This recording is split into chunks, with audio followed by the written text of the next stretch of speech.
দেশ আজ 16 বছর পর স্বাধীন হলো।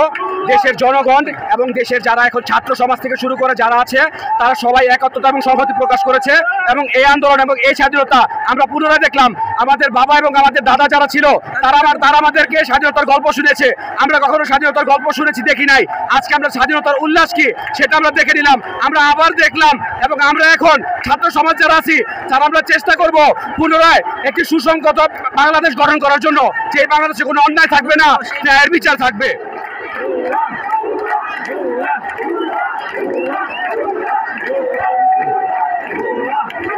একজন গাছের মাথা কি দেখলো এটা বাঙালি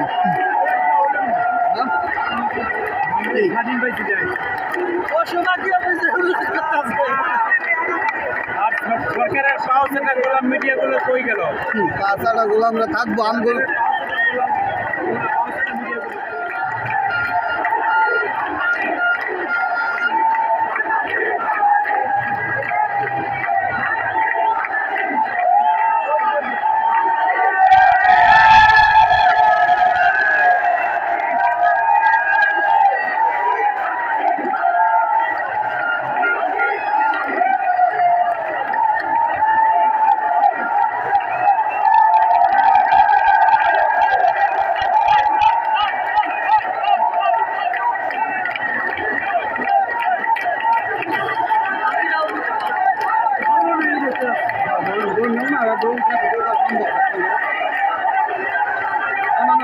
Ano,